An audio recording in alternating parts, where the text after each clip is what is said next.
Hey guys, Alex from 7th Hour Films back again with JoJo's Bizarre Adventure. Last time around we had Lock of the Jail, where Jolene encountered a stand user named Mew Mew, location as to where she's from, yet unknown. And she has her stand, Jailhouse Lock, which basically gives the victim specific amnesia to where they can now only remember 3 pieces of information. And so Jolene is working to try to find Emporio and defeat the stand user, while also every so often her memory just resets basically. But she does remember, because she wrote it on her hand, that there is a stand user, and then she carved into her hand with Stone Ocean, go find Emporio. Emporio is also dealing with the same thing.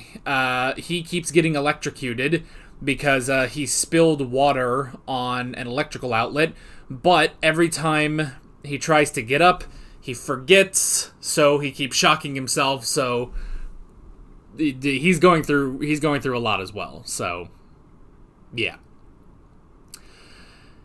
Also, Poochie has long hair now. That's another thing. It's not even long hair. Like it's like kind of gross. Like it's basically like locks of hair that are only coming out of his neck and like going through his collar. I don't know why that's so gross to me. You know, like which I've got some hair on my neck. You know, haven't been for a haircut in a little while, so I haven't gotten back there, to shave. Look, I think we can all tell I'm a hairy gentleman, that happens to a lot of guys, but I don't know what it is just about, like, the idea of just, like, big locks of hair just on your neck. Like, just imagine if you pull it, it sounds horrible, but it's weird because just a couple inches further up is the hair on the back of my head, but that's not gross. I don't know. Anywho, also, he's got more hair, like, going around his face, too. So, and he has a Joestar birthmark. He might have eaten the baby. We don't know. Anywho, yeah, that's pretty much it. Like always, the reaction is down in the description and in the pinned comment for your viewing pleasure. So let's go ahead and jump right into this episode of JoJo's Bizarre Adventure. Here we go.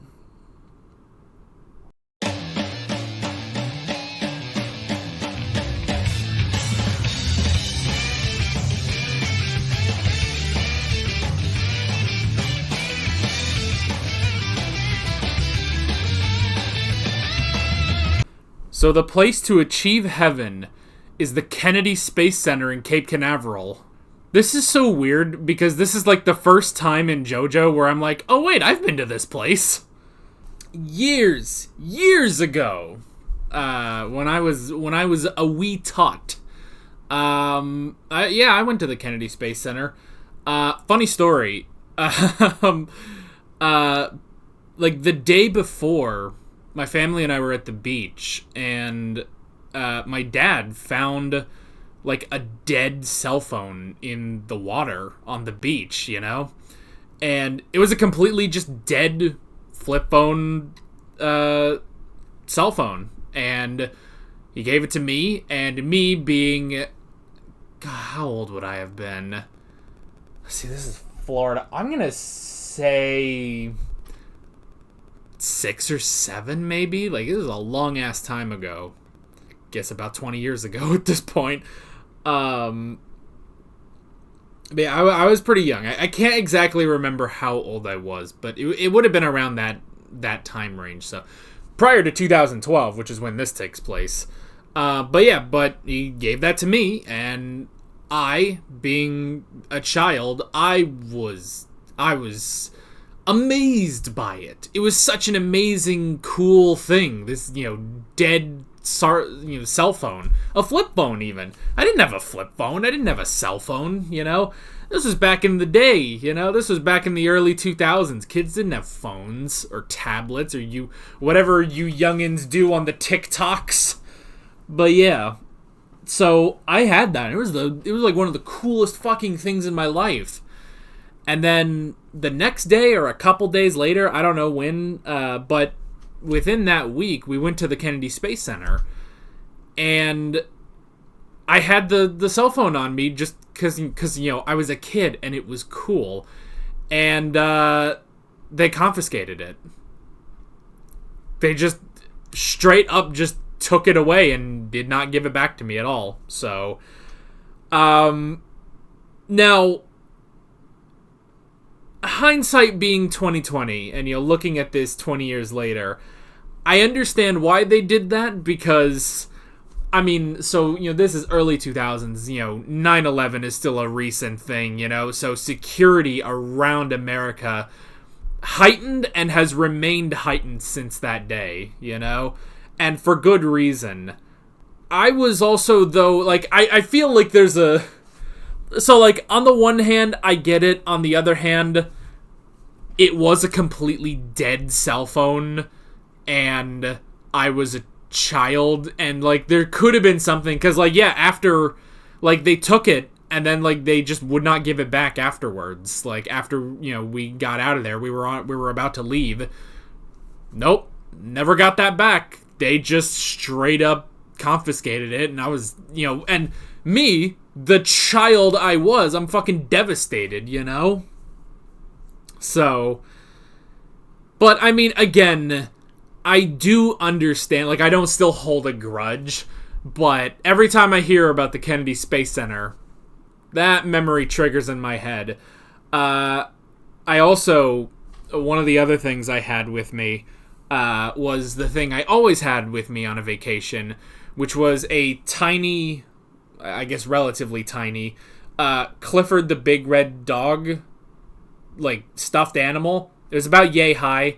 So, and because he was so small, I named him Cliffy. Because he's not the big red dog, because he's just, you know, normal size. But I had that, and they did not confiscate that, but I did take it to the Kennedy Space Center. They did not confiscate that, but what they did do was they felt around him, and they were really feeling his feet. Because, again, 9/11, they're, you know, looking for shit, you know? They're making sure there's not a fucking bomb in or something in there.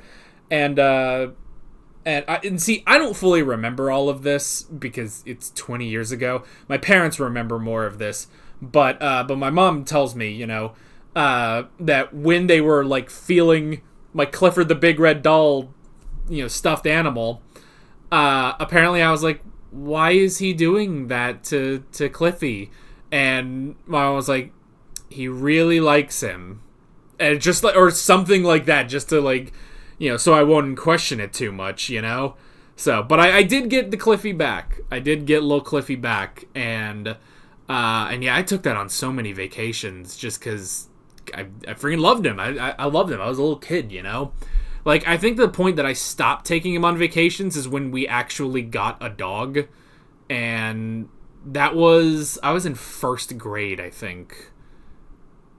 Yeah, I was in first grade when we first got a dog, a real dog. So yeah, that's just my quick story. I didn't mean for that to take so long, but that is my quick story because every time I hear the Kennedy Space Center brought up, that's just in my mind, you know? Now, that's the interesting thing is, you know, this takes place in 2012, but it was obviously written before 9/11, so now I'm like, I wonder if security is as heightened at the Kennedy Space Center for Enrico Pucci to show up. What the fuck happened to him? What is his stand? It's not Pale Snake anymore? That's kind of sad. I guess it makes sense, though, like, if his stand, if, like, Pale Snake and the baby stand kind of, like, clashed together and created something new, you know? I will say, man, did he get another time power? Because it looks like another time power.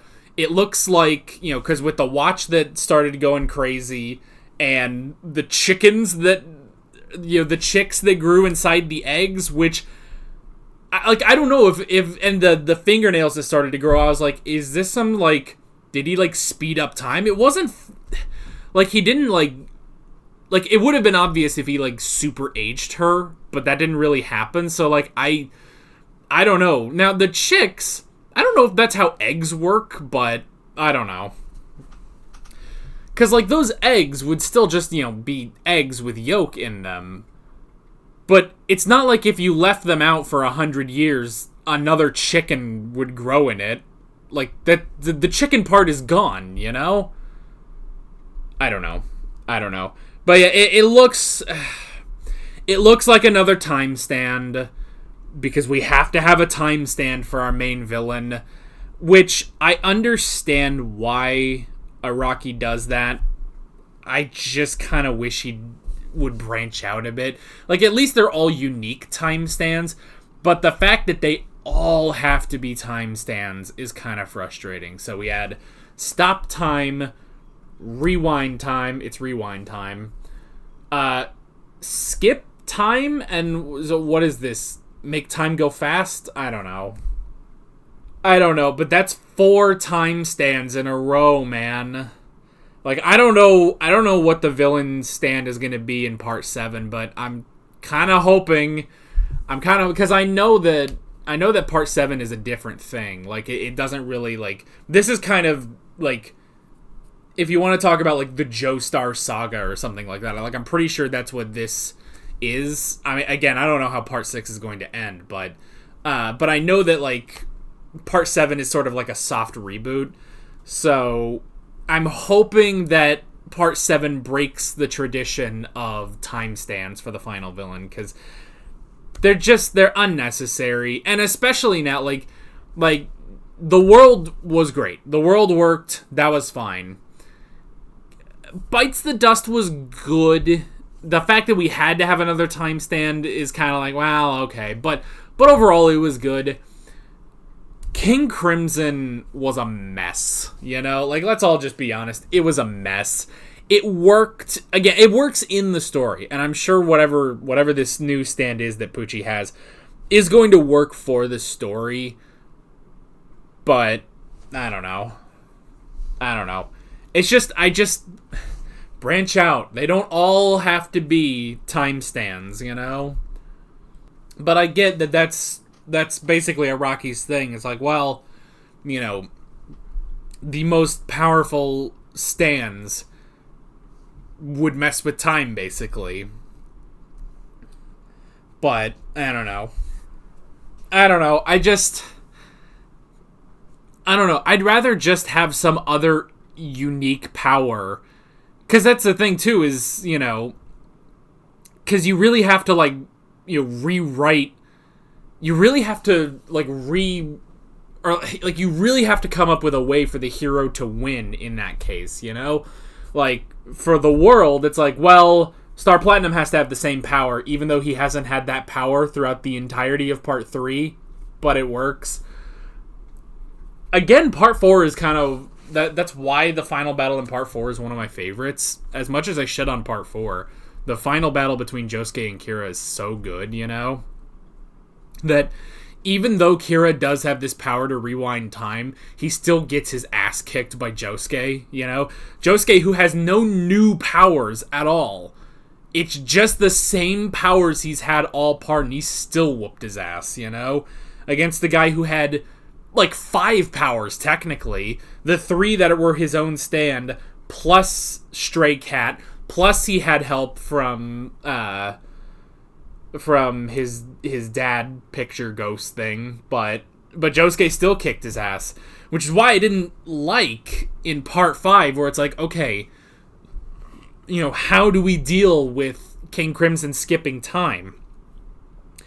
And the cheap answer was just, Giorno gets this power that undoes the time skip. Oh, alright. But I've gone on about why I don't really like Golden Wind Requiem, and I think it just sort of... It's a very anticlimactic... It's an anticlimax, basically. It's an anticlimactic end, if I can speak, to Part 5. So I'm hoping... See, but now that's the thing, is how... If this is some sort of, like, time acceleration or something, I guess that's not too terrible if he's only, like, accelerating specific parts of time, I don't know. But I hope that there is a really good fight between Jolene and Poochie. Because, which, I mean, she already basically whooped his ass, you know? Like, they've already established that Stone Ocean was stronger than Pale Snake. So, I'm hoping, I really am hoping for, like, a really interesting, you know, well thought out battle of wits between Jolene and Poochie, you know? Because that's why I enjoy Jotaro versus Dio. It's such a battle of wits because Jotaro is at such a disadvantage, you know? The only advantage he has is that Star Platinum is a bit stronger than the world, and that's it, you know? The other stuff this episode, enough about Poochie and the Kennedy Space Center, because we had a whole other, you know, part of the episode before that, which was Mew Mew, the chief guard, which was interesting. But I like how that worked out, you know? I thought that was interesting. I also like how, yeah, it's like you literally can't see more than 3 guards, because then you've taken in 3 pieces of information and that's all you get, you know? But I love that even with that, they figured it out, you know? They were still able to beat her. And it worked out that, you know, Emporio basically figured out that it's like, okay, if it's only the 3 pieces of information, then Jolene needs a picture. She literally needs a picture, so she will always have... So that will always be in her memory, and she can just go in and beat the absolute shit out of her, you know?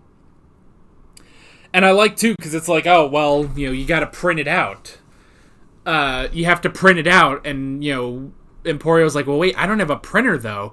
But then he figures it out with the compute, and so he turns it into a binary image, which is interesting.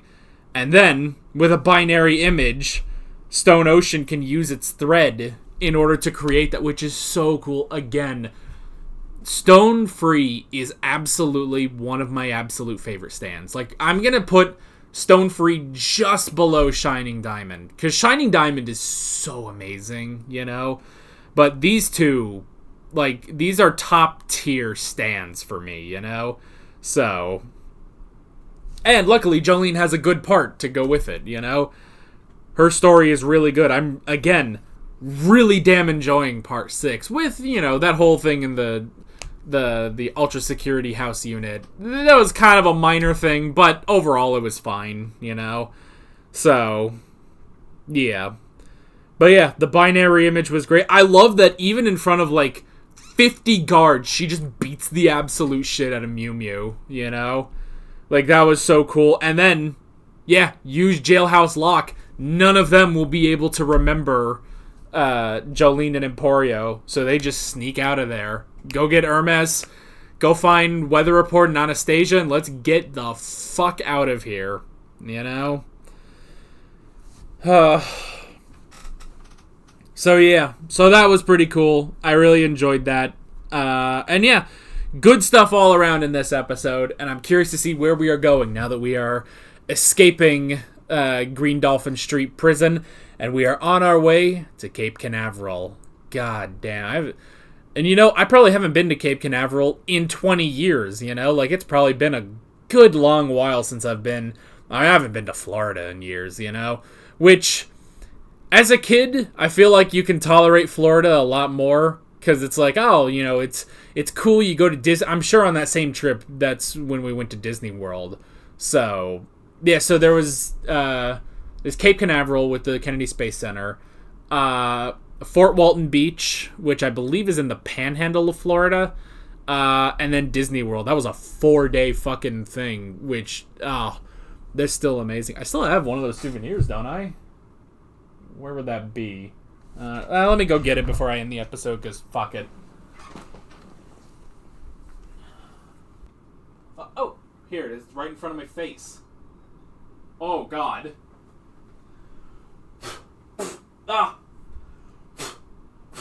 Jiminy. Okay. I found it. It's so dusty, though. I do also have, somewhere in here, I actually do still have that old Cliffy doll. I am someone who has trouble giving up childhood things, but I probably should at some point.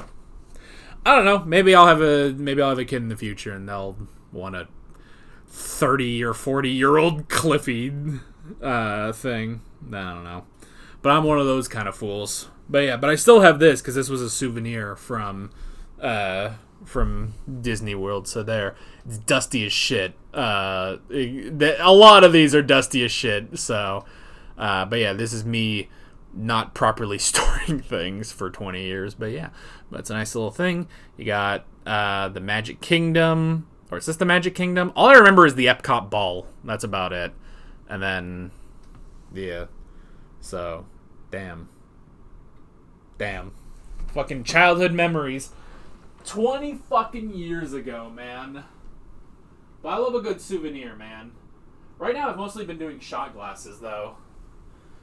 Which, I mean, as evidenced by all of this up here, but I got more in there, so...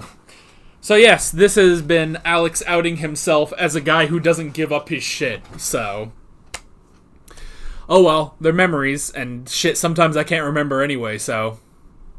Now I'm like Jolene in this episode. We tied it all back around. With all that being said, I'm Alex from 7th Hour Films, and I will see you guys next time. Take care.